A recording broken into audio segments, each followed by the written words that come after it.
Olá, meu nome é Andréa Rabinovici, sou professora da Universidade Federal de São Paulo. Agradeço ao convite do SESC São Paulo para trazer aqui comentários e reflexões sobre o turismo de base comunitária, que a partir de agora eu vou chamar de TBC para facilitar. São reflexões sobre o TBC no contexto da pandemia de Covid-19. Pretendo aqui trazer algumas percepções sobre a vivência de comunidades locais e povos tradicionais com relação à pandemia, que inclui, infelizmente, alguns óbitos já neste momento. Destacar algumas características do TBC importantes para serem resgatadas e, quiçá, utilizadas para os demais segmentos turísticos. Além dessas características, será que a experiência e a cultura desses comunitários pode nos inspirar a pensar a nossa cultura e o nosso futuro próximo? Pensar nas transformações cotidianas necessárias e escancaradas com a pandemia. Por fim, sem pretensão de arriscar cenários, trago algumas ideias para pensarmos sobre a atividade de TBC de agora em diante. Importante contextualizar o momento dessa fala. Estamos em maio de 2020, quase 2 meses de quarentena, com grande parte da população em casa, isolada, incluindo pessoas que vivem dentro ou próximas às áreas protegidas, onde comumente ocorre o TBC. No caso das comunidades, eles estão rompendo a integração e as mobilidades recentemente conquistadas, vivenciando maior ou menor pressão externa, pois algumas dessas comunidades viviam em isolamento até pouco tempo atrás.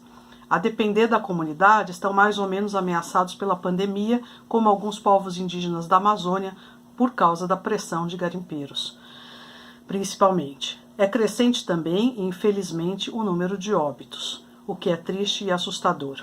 Em meio à aceleração dos contágios, já com algumas mortes constatadas, como será que estão as comunidades brasileiras que atuam com TBC? Como estão vivendo a pandemia e o distanciamento, sem contato, sem visitas e sem a renda proveniente do TBC? Será que estão mais ou menos seguras do que as pessoas que vivem nas grandes cidades? Muitas comunidades vivem longe dos centros, de alguma forma em lugares que já foram escolhidos no passado como esconderijos com algum relativo isolamento. Tenho conhecimento que as comunidades quilombolas do Vale do Ribeira, estado de São Paulo, conseguiram dispensa do licenciamento prévio para poderem fazer suas roças tradicionais.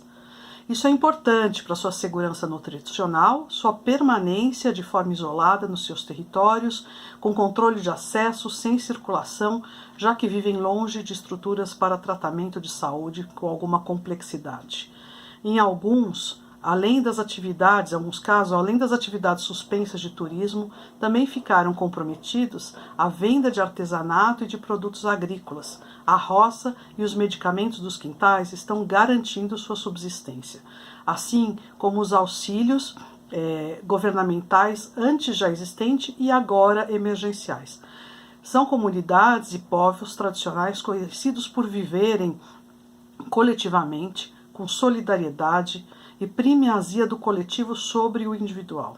Caiçaras, quilombolas, povos indígenas seguem sendo exemplos de força da vida em comunidade e solidariedade. Como suas habitações são, por vezes, coletivas, ou quando são individuais, podem extrapolar o espaço do comer e do dormir, partilhando espaços comuns, seu isolamento parece menos sufocante do que o nosso, nas grandes cidades, em pequenos apartamentos e espaços. Ambientes naturais ainda livres do coronavírus estão permitindo o privilégio da fruição dos espaços comuns. E até tenho visto nas minhas redes sociais alguns amigos que fiz por aí, pelo Brasil afora, fotos interessantes mostrando que aquilo que chamamos de atrativos, cachoeiras e outros que levam turistas para conhecer, estão sendo usados, servindo para fruição com uso exclusivo da comunidade. E como será que estão os povos indígenas? Os nossos povos indígenas têm um histórico de violências, exploração de trabalho, catequese, experiências anteriores de contato e adoecimento, isolamento, epidemias e agora a pandemia. No caso de muitos povos, o isolamento social já é alternativa conhecida e praticada, usada para fugir de doenças desconhecidas de brancos, as quais não têm conhecimento para a cura, por meio dos seus sistemas. As famílias costumam ir para acampamentos mais distantes para se proteger, seguindo para áreas de difícil acesso. pode ocorrer nessas situações a reformulação de seus modos de existência, buscando viver como seus antepassados, mais fortes e sábios para enfrentarem as novas dificuldades. No caso do TBC, em terras indígenas, já existem regras de visitação determinadas pela FUNAI para conter doenças contagiosas. Será que elas vão ser suficientes para lidar com a pandemia? Considerando a segurança dos povos indígenas, entendo que terão que ser repensadas e reformuladas. A Amazônia é um dos epicentros da doença. É ali que abrigam muitas comunidades indígenas, muitos povos, e ela é também chamada, questionavelmente, de pulmão do mundo, e é um pulmão sem respiradores. Há ainda a questão das mortes e despedidas em alguns povos que precisam ser negociadas, buscando conciliar os protocolos da pandemia com os ritos próprios de algumas comunidades, como os Yanomami, entre outras. É um bom assunto para um outro momento, não vai caber aqui, infelizmente. Dito isso, para pensar no agora e no depois da pandemia, entendo que é importante destacar alguns princípios do TBC que podem ajudar a pensarmos o futuro, não somente do TBC, como do turismo em geral, e, quiçá, de outras atividades econômicas. Vejamos.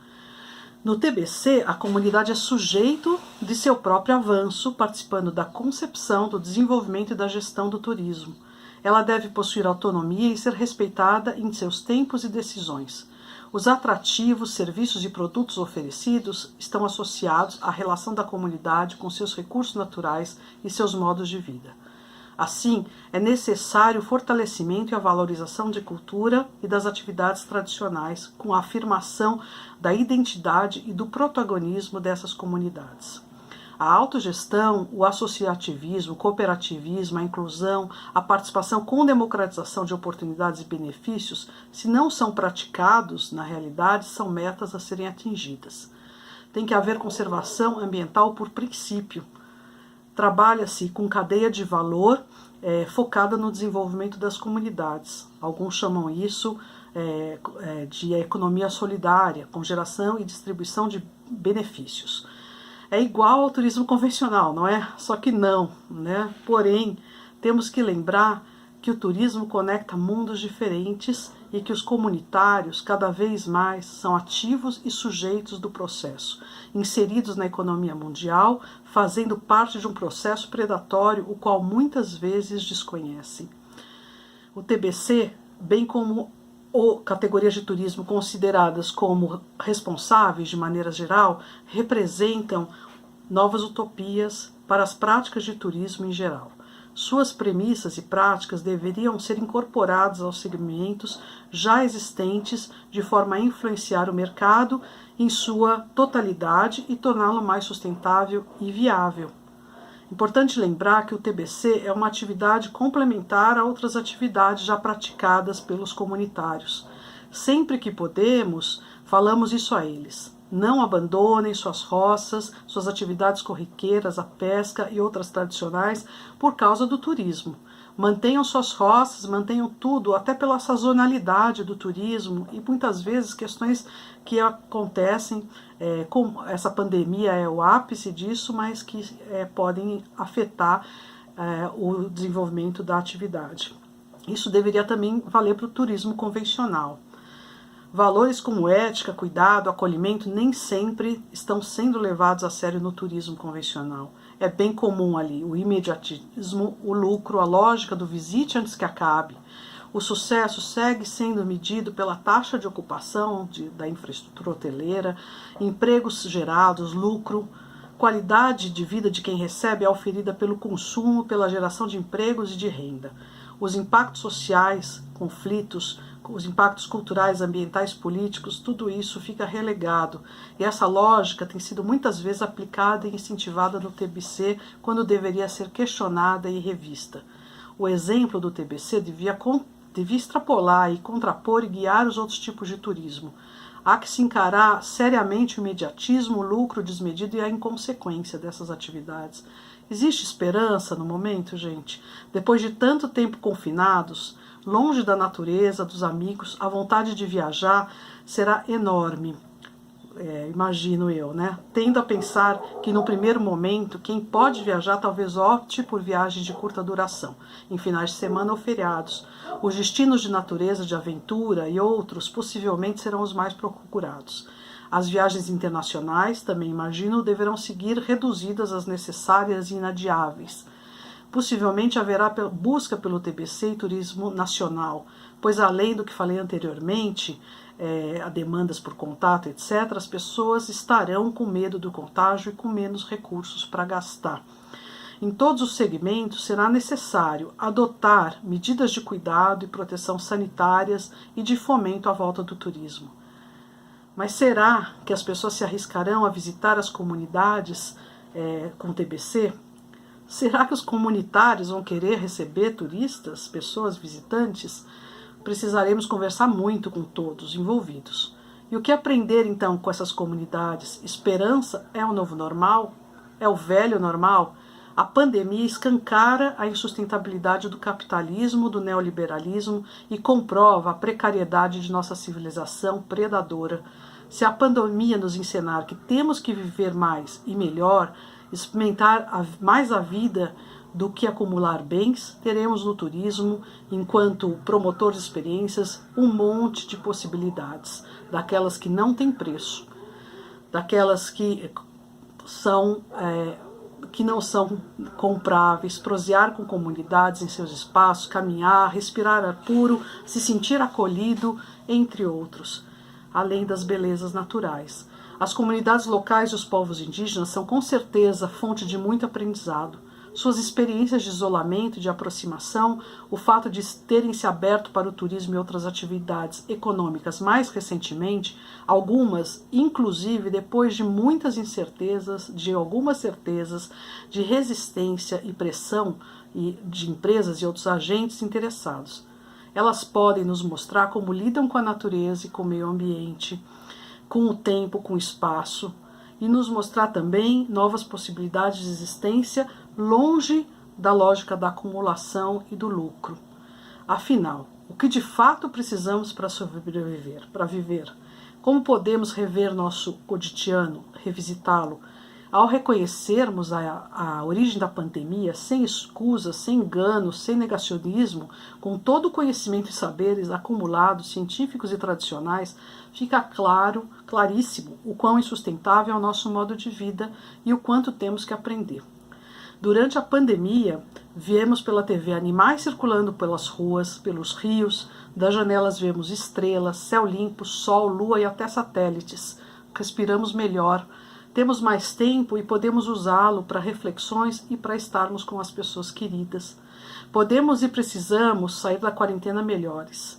Diversos alertas têm sido dados por lideranças indígenas, como Davi Copenaua, Ailton Krenak, entre outros a quem devemos ouvir com muita atenção. Entendo que devemos incrementar, valorizar e criar novas formas de contato e interação. Afinal, o contato físico, presencial, demorará a acontecer, mas isso não quer dizer que não podemos interagir com as comunidades, né? Muitas delas estão conectadas nas diversas redes sociais, produzem imagens, poesia, literatura, artesanato, alimentos, receitas exclusivas que podem ser experimentadas de nossas casas. Dá para conversar. De nossas casas podemos ler Krenak, Cacauerá, Daniel Munducuru, Olívio Jecupé, entre outros, sem correr o risco de esquecer. Há textos deles que nos fazem literalmente ou literariamente viajar para outros tempos e mundos. É possível praticar troca e comércio, apoiá-los com dinheiro, doações àqueles que precisarem, para que não se arrisquem desnecessariamente. Precisamos conversar com eles sobre o que pensam e sobre o que pretendem, escutá-los e compreender seus pontos de vista e expectativas quanto ao TBC. Construir alternativas e respostas cuidadosas, buscar qualidade, não a quantidade, com valorização de experiências, mas sem elitizar ainda mais o TBC. Será que é possível? A partir delas e do que for ser feito, buscar influenciar outras experiências dentro e fora do turismo. Importante, né? Como recomeçar? O velho ou o novo normal? Ou o recomeço radical? Vamos seguir com transformação de algumas comunidades em atrativos e seus territórios em destinos turísticos? Com a chamada turistificação de comunidades, das quais derivam conceitos como o índio turístico, autenticidade encenada, privatização de espaços comuns, que cientistas sociais que estudam isso tanto gostam. A crise pode ser encarada como oportunidade. Voltar ao que existia não dá mais. Tudo isso precisa ser repensado e soluções precisarão levar em conta o momento, mas também o futuro. Buscar soluções que contemplem novas, ou por que não velhas, formas de viver, mais sustentáveis, com mudanças radicais, estruturantes e emancipatórias para as comunidades que queiram seguir com a atividade. Sem dúvida, a busca de soluções precisa ser pautada em responsabilidade e ética para um turismo justo, sustentável, saudável, inclusivo, próspero, calcado na solidariedade, na simplicidade e com segurança. Bom, são apenas algumas ideias, será ótimo poder ouvir vocês, que tiveram a paciência de me escutar até aqui. Obrigada.